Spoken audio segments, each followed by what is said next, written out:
Voltamos, muito bom dia para você que está aqui com a gente. Bem-vinda, bem-vindo sempre à programação da CNN Brasil. Ó, nós já estamos com os pés em novembro, que coisa maluca, hein? A vida vai voando, já estamos no penúltimo mês do ano. E aí, ao chegar o mês de novembro, naturalmente ele vem acompanhado de várias coisas, né? Já pensando no fim do ano e como é que ficam as temperaturas daqui para frente. Afinal, a gente está aqui já no meio da primavera, será que vai ter, sei lá, muita chuva? Ou muito tempo seco, nessa adversidade que a gente está vivendo do meio ambiente? Então, justamente, a gente vai falar sobre isso agora, porque novembro já começou e a previsão é que ele seja de calor e chuva, hein? Em todo o país. A gente conversa agora com a meteorologista Heloísa Pereira para saber como ficam os próximos dias. Heloísa, vou tomar a liberdade aqui de já te chamar de Elô, minha querida, porque deve ser a quarta vez... A quarta vez que a gente se encontra, sem contar os encontros pelo camarim. Então, Elô Pereira, bem-vinda. Muito obrigada, Elisa. Obrigada pelo carinho. Foi muito bom toda vez que eu te encontrei. É um prazer estar aqui com vocês de novo. E a gente adora te fazer várias perguntas sobre o tempo. Com essa virada do mês de novembro, de maneira geral, a gente deve ter um novembro com uma temperatura habitual, com o que a gente está habituado, ou alguma coisa assim muito diferente? Elisa, o que está acontecendo esse ano, né, quando a gente olha numa visão bem geral assim para o Brasil, é que a gente está sendo influenciado grandemente da primavera do ano passado.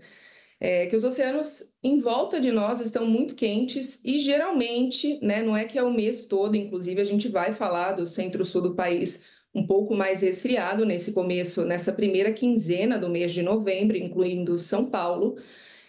Mas, em geral, se a gente for pensar em áreas do centro-oeste do Brasil, centro-norte brasileiro, né, o pessoal que está mais na metade norte do país, a gente terminou o mês de outubro com temperatura em média no mês acima da normalidade para boa parte do Brasil, praticamente todo o Brasil, e a expectativa para esse mês de novembro é sim de que a maior parte do país ainda registre essa condição de temperaturas acima da média. Isso tudo, Elisa, por conta dessa influência dos oceanos que a gente vem tanto comentando, né, nesse ano de 2024. Só para a gente ter uma ideia, tem várias áreas dos oceanos globais registrando onda de calor marinho, então não tem como isso não influenciar na superfície. Mas falando especificamente de São Paulo, Elisa, assim, para quem está nos acompanhando, entre áreas do Rio de Janeiro, São Paulo, Vitória, Espírito Santo, eu estou com uma colinha aqui do meu lado, para falar que pelo menos até dia 10, Elisa, o que eu estou vendo no mapa aqui é o seguinte: tem uma frente fria, uma instabilidade chegando agora no centro-sul do país, na verdade é uma área de baixa pressão, né? Ela está ajudando a formar alguma nebulosidade, algumas instabilidades. Tem bastante chuva sendo prevista para essa primeira quinzena. Só para a gente ter uma ideia, aqui na capital paulista, no interior de São Paulo, é um padrão chuvoso que deve se estabelecer a partir agora de domingo. E até a próxima terça-feira tem mais de 70 a 100 milímetros de chuva sendo prevista aí para as áreas do estado de São Paulo. E isso, Elisa, vai trazer esse acalanto nas temperaturas, essa ligeira diminuição, pelo menos para algumas áreas do centro-sul. Então, a capital paulista, por exemplo, só para fazer um comparativo, até dia 10 ela tem máximas que não passam de 25, mas na segunda quinzena os modelos já estão apresentando valores acima de 30 graus, viu, Elisa? Nossa Senhora, não passa de 25 na primeira quinzena, depois já passa de 30. A gente deve ver isso com... Você se refere ao Sudeste, né, Elô? A gente deve ver isso com normalidade, ou seja, na segunda quinzena vai começar a ter mais cara de verão ou é só um momento, assim, de muito calor e depois volta a cair um pouco a temperatura?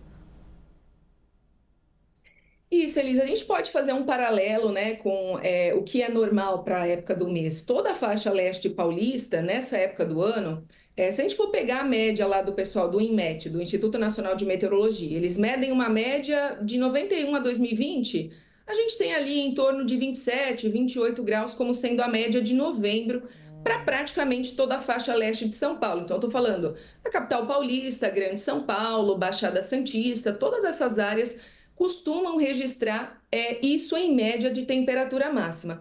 Mas sim, a gente está falando de uma grande separação aqui, que é uma primeira quinzena mais amena do que a média, né? 25, 24, em alguns dias aqui, ó, tem até um susto no modelo, no dia 4. Então, hoje é dia 2, amanhã é dia 3. Segunda-feira, bem no dia de retornar ao trabalho, A máxima em São Paulo prevista hoje pela maioria dos modelos está em 21 graus. Então, assim, Elisa, é Nossa. um começo de mês marcado por esse padrão um pouco mais chuvoso, um pouco mais úmido e também com temperaturas mais amenas e, claro, abaixo da média. Na segunda quinzena, o que está acontecendo? Temos uma perspectiva, claro que não vai ficar sem chover durante os 15 dias restantes do mês, mas tem uma perspectiva de um pouco de diminuição desse potencial de chuva. E aí, consequentemente, a temperatura volta a subir um pouquinho mais. Então, a capital paulista, o Rio de Janeiro, voltam a ter destaque para uma temperatura mais perto do que a gente conhece como sendo uma temperatura mais típica de verão.